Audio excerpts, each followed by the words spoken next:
about picking a starting quarterback, but is there a deadline in mind for making that decision? You know, not really. I think that, you know, I would all like to know as quickly as possible. But it's like anything else. I mean, you know, the quarterback stuff gets so much attention, but there's just really, truly going to be a battle for literally every position. You know, and what I mean by that is, and people hear coaches say that and they go, you know, really? But it's really true. I mean, at the end of the day, you know, if you're a defensive end and you have 2 or 3 bad practices, and the guy that's younger than you or a backup or whatever the case may be has 2 or 3 really good practices, all of a sudden you're going to be splitting reps with that guy. And it didn't really matter what happened last year or what happened in the past or, you know, what your reputation is or any of that. I mean, you know, it's all about production. And so and it's certainly that way at the quarterback position. And so, you know, we're just going to sit down and see, and there's going to be some guys, you know, that are in the quarterback battle that have a bad day and bounce back and have a good day. And you know, you're just looking for all the different factors. There's so much that goes into making that decision. But I think it's really comes down to one thing, and that's, you know, who makes the team better, who gives us the best chance to win. And, you know, and some guys do that in different ways, you know, and I think, you know, the way you measure quarterbacks, it's interesting because, you know, there's so many people that do it differently. You know, I say this all the time, but if you lined up all the starting quarterbacks in the NFL and you had a skills competition, my belief is Tom Brady probably finishes near the bottom. You know, if he ran 40s and vertical jumped and, you know, ran a shuttle and, you know, did all this stuff, you know, he's probably not going to be in the top 25, you know, maybe not even in the top 30.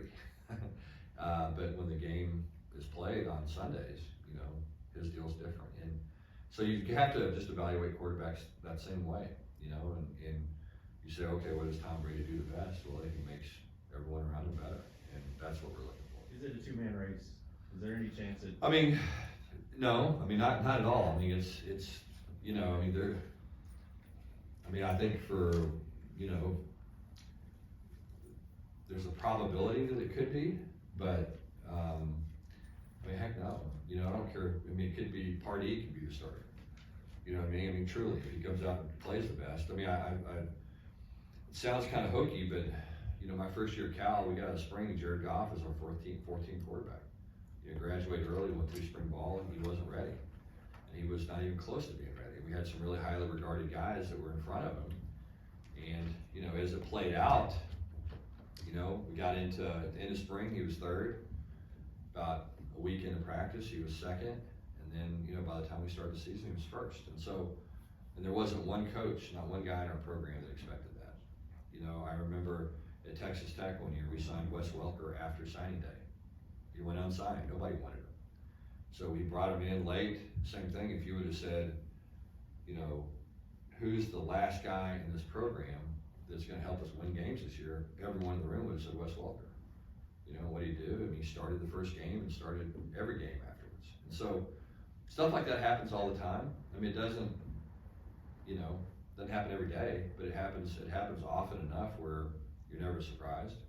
But, you know, when you sit down and you look at where the guys were in the spring, and you sit down and you look at the reps, and you know, you start to look at all that.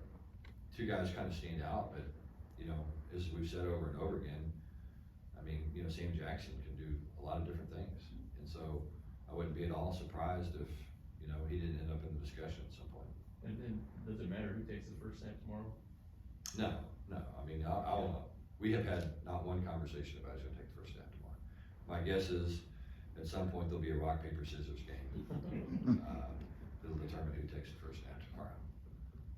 Do you even take into account today for them? Like, you're gonna have both of them talk to us. Yeah. Does that come into play, like how they handle themselves?